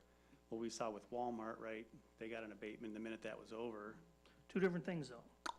You're talking about a TIF district, which was a declared TIF district. That's true. And this is just a individual abatement for a certain period of time. So a TIF district can go up to 23 years, right? And like you said, many times, Walmart, Kmart, Target, all of them get into a TIF district, and after their TIF district is up, they move down the street into another one, and they get the same tax breaks for another 23 years. It's a game they play. I agree. A lot of these tax incentive things started when the Sears Center started down in Arlington Heights, Wheeling area. That was one of the biggest tax giveaways in the state of Illinois. And now it's all empty land again. So, but that was a big TIF district. That was a tax giveaway and all the things that went along with it. So, the village has been pretty committed about no TIF districts in this town, and they've been really good about not doing that. Incentive-wise, we're in a bad spot in the state, right? We are fighting with Kenosha County and Racine County, who are bulldozing whole towns in order to get something to come in, right? And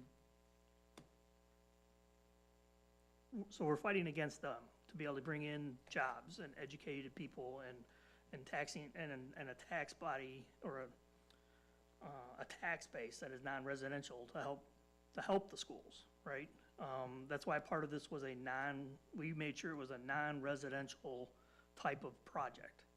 Because if you built 200 townhomes, that's probably 200 to 300 kids, right? That we have to educate from day one. So to have a tax abatement for any of that doesn't make any sense, because that would directly impact the students. This impacts the students in a different way, where it brings in money into the district without bringing all of it in. These are the kind of conversations I think we can have more richly in the finance committee meeting. Okay. I mean, I don't know when the next one is, but Yeah, seems we like can- it's been a long time. I'm feeling that in my bones. We haven't had one in a while. He's craving it. You're jittery. I'm not super informed on this, but I just want to call out that development that Racine and that area bent over backwards for Foxconn was one of the biggest rackets that happened. And so I'm glad we didn't fight for that. I'm glad we didn't give up anything. And so when we talk about competition, when we bend over backwards, this is what happened. People get screwed. Right. And so, it's not like, oh, they're getting all this great stuff. They raised a bunch and they got crap. They got like 10% of what was promised them. Yep. And so I think it's a lesson in the more you bend, You So had that, and you I had just don't think it's a great example. You had that and the Sears Center together, right? Yeah. But we are fighting the economic incentives that the state of Wisconsin can give versus Lake County can give. And Lake County Absolutely, Partners but what have we is working in there. lost? We didn't lose Harbor, and nothing else has come before us in the last 5 years. Right. And I think there are things coming that is part of the reason why they're trying to get this up and off the ground. My other question would be, I know some of this is going in Fremont, the one specifically that has been on the books, like, is Fremont part of is the Fremont taxing bodies part of this commission? They are not part of this group, but they are actively working with the village on other things. So Gotcha. They are communicating with Fremont as well, if that makes sense. So. I'd like I to don't add- know, I don't know what the incentive was for Medline to come in, for 120, or for 179, or whatever it is, for 79. I don't know what they gave up for that, because I don't have that information. Yeah, I just wanted to add one last thing, and that's, kind of another philosophical item in that, our job is to educate the kids in our district. The village's job is to economically develop the area. I don't think that we should be responsible for that.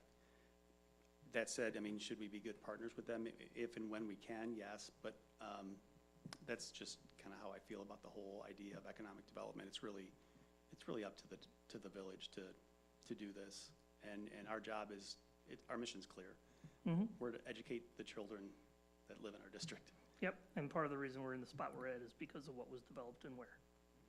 So, without any forethought to how boundary lines are affected. If we can schedule a deeper conversation, maybe we can all suggest agenda items so that we have a nice linear conversation and we know where everything lands, because we each have different ideas and are doing different research about it. That would be helpful to me, and as I know, it might be for everybody. And if, So we if get you, like pinpoint clarity on what we want to do. if you have questions you want me to propose to the To the- village, Yeah, send them to me. yeah. And I will send them Yeah. on to Yeah, I the would mayor encourage- and on to Yep. Chase and be able to try and get some of those answers for you. Yeah. When do you guys meet again, Jim? We don't have another date set. Okay. So it's supposed to be, well, they said it'd be in 3 months or so, but so you're looking. But we could still send questions to you and maybe Yeah. that could still Okay. go. I'll send them, if you want to send me questions by the end of next week, I'll send them on all as a group and we can go from there. Well, will we have had that next finance committee meeting before then? So, well, right, I was gonna say, do you want to do a finance committee meeting on June 26th, 5 o'clock before the board meeting? Is that too soon, or is that too, June 26th? June 26th? I mean, our That's very over a next, month ago from now. our very next board meeting is June 5th. We can do it then. If this is, because I think, Chris, we wouldn't be doing anything else that we would be doing for a finance committee meeting. This would just be focused on this topic. Or we can do it in July. Just let us know what you Well, want I to do. think maybe the second meeting in June, I know It's the Mrs. Miller 26th. won't be here on June 5th. I'm Mhm. sure she would like to be part of that conversation too. 26th? Yeah. Okay, so we'll do it 5 PM Finance Committee meeting on June 26th. Sounds good. One thing that I think might be helpful would just be, I feel like whatever we're trying to create, it's like, we don't know what we don't know and what's the best practice around it. So like, maybe Chris has a sense of what other districts have or haven't done and why. I think it would be really helpful for me if you've, you know what I mean, if within your network, you've got some benchmarks. Okay.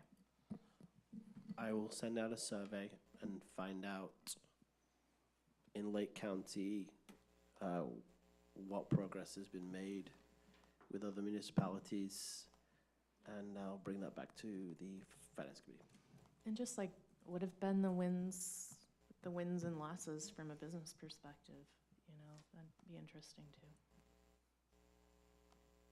I just want to add, Jim, I think another thing that would be helpful for me, you mentioned the FedEx numbers earlier. So my impression had been that that D46 got money from FedEx initially, but didn't after that. So I would just like facts that you gave earlier that corrected me. So I understand that Baxter has parcels that are set up differently, different taxing parcels, I guess. And how does that affect our district? I know that's a different village, but more specific information about the companies that have come in and what we've gotten from that, I guess, would be beneficial to me. Okay, the only one I can think of off the top of my head where there was a tax abatement for was FedEx. That's the only one. And then Harger was brought to us, which we declined to participate in. So, and many for the same reasons that Jason has put out before. I don't think there's any taxing parcel in town that we don't actually get taxing money from. So I'm not sure where you got FedEx doesn't pay any. Yeah, I'm glad you corrected me on that, because I Okay. had this notion in my head, and I don't know where it came from, honestly. So I'm glad to be corrected. I guess though, that speaks to how hard it is as taxpayers to figure out where are the corporation, we pay a lot as property tax owners, so it'd be nice to know, what is actually coming from each of these businesses within our different villages. Then we know where to shop too, or use FedEx,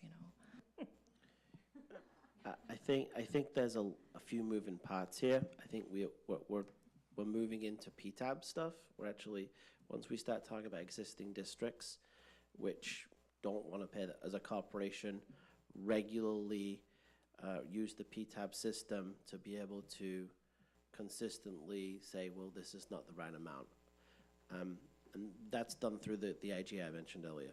So if we're looking at that, I can bring data from Robin Schwartz, if that's what we're looking at. If you want it to be very specific to what we're talking about with the village, which is a different future incentives to say that to come here, you will pay X dollars less tax. I won't have data on that. The municipalities collect this information. We don't. So I don't have a database of impact fees per se, going back 5-10 years to say that when something happened, we lost this amount of money or whatever. That there's no database available for that. I don't keep that. When a municipality makes whether it be a TIF, whether it be an economic zone, whether it be an abatement, all these different vehicles, these ways that they can incentivize businesses to come to them, they do their own analysis. They usually hire consultants. So if we want to have, I was just mentioning as a sidebar conversation, if we want to know what the projections for the village are, we should ask them. Because if they're coming to us, CCSD 46, 127, because 95% of the tax bill is not theirs. That's kind of what I was going to say. If 5% of the tax bill goes to the village, they're giving away other people's money. This is what this is. And I'm just trying to be really clear about that. It's they're incentivizing businesses to come by giving away the other taxing body's revenue. That's what it is, because if you look at your tax bill, the majority of it goes to 46 and 127. So that's the first thing. They're using other vehicles as well, though. Absolutely, yeah, They totally agree with They you. have other vehicles of revenue that we don't have. Totally agree with you. Yeah, sales tax and Motor other fuel things. tax, you know.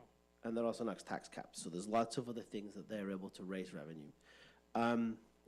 And that conversation, I think would be a good one to have about what the parameters are in terms of putting something in place. I will talk to Robin Schwartz. I'll talk to 127. I'll see I'll see what my tax attorneys who I work with, they might have some expertise in this area, so I'll run it through them. And then I think it would make sense to have a representative from the village here so that they can tell you exactly what their plans are.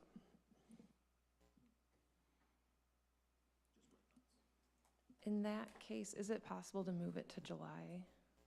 Just to have more time to digest and research, for me, anyway.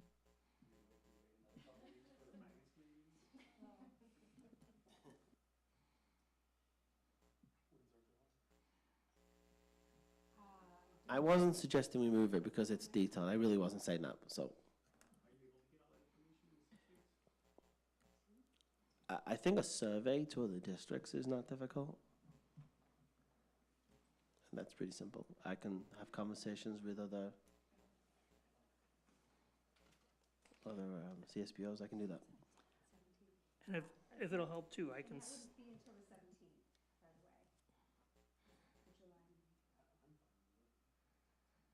way. When in July? 17th.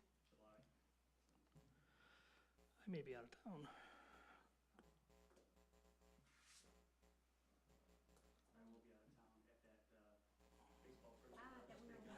Yeah, and I might be at that wrestling one you were talking about earlier. I think that's the same weekend.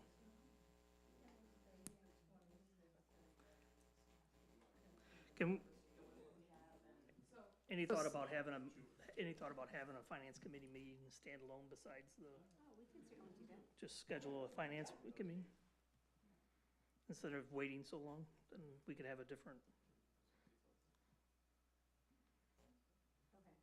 Yeah, yes, I will send out a version of a doodle and to identify some possible dates. But can you give me, give us a parameters of weeks? Are we talking about like the second week in July, or is that what?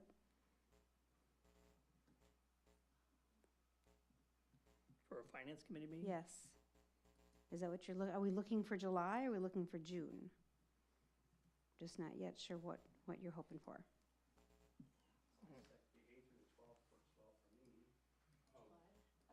July.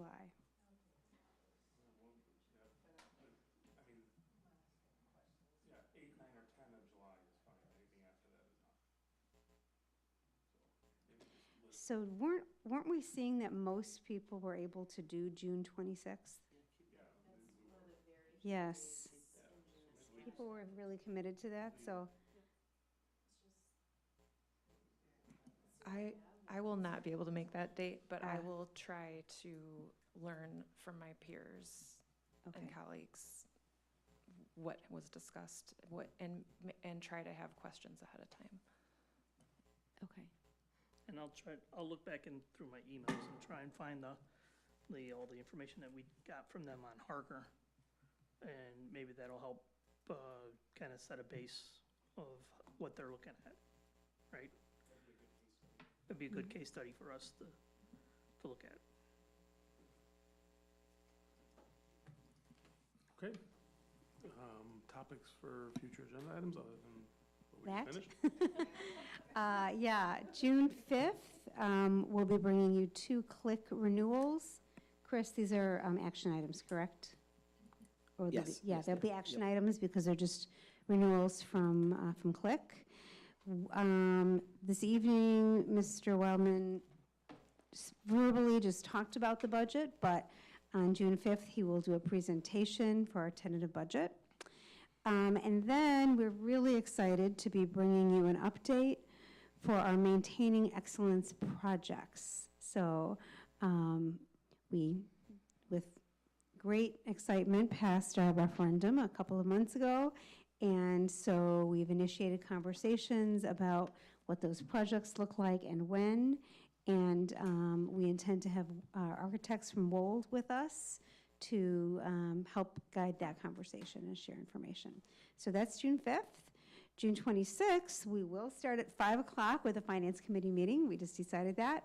We'll be doing our strategic goals update, so you'll hear from many members of our administrative team that evening, leading right into a discussion about strategic planning. So, board, I'm going to be asking you to weigh in on whether you want to go through the strategic planning process in the 24-25 school year, or if you want to extend those goals. I mean, we didn't put an end date on those goals. We're going to use those goals for another year beyond and consider strategic planning in the 25-26 school year. So we'll talk about that on June 26th. And then I'll be bringing forth recommendations from our Guardian Teacher Advisory Committee. Bless you. The Guardian Teacher Advisory Committee, remember, is a committee that I'm tasked with putting together and meeting with every year. We had a meeting this week, and we have another meeting next week as well. This is a committee of staff members and parent guardians and administrators talking about matters of student discipline. And so our focus this past week and moving into next week as well has been on student use of cell phones, along with smartwatches and, wait for it, earphones, earbuds. So those are topics that have really been at the top of mind, and so we'll be bringing forth some recommendations. Whether that will be an actual recommended revision to school board policy, or just here is some new language we intend to put into the student handbook, or none of the above, and simply here are some new procedures we'll be doing. I don't know yet because we have to meet again. So that's what we have through the end of June, and then we're into July, and it's a whole new school year. Okay. Any public comment sign up down on the bottom? I don't think so. We do not have a closed session this evening? No. Okay. Okay. So I need a motion to adjourn this evening's meeting. I'll second. Okay. LaCroy, Aye. Nash, Aye. Mack, Aye. Albert, Aye. Weedman, and Braden. Aye. Okay. Good night, everybody. Thank you.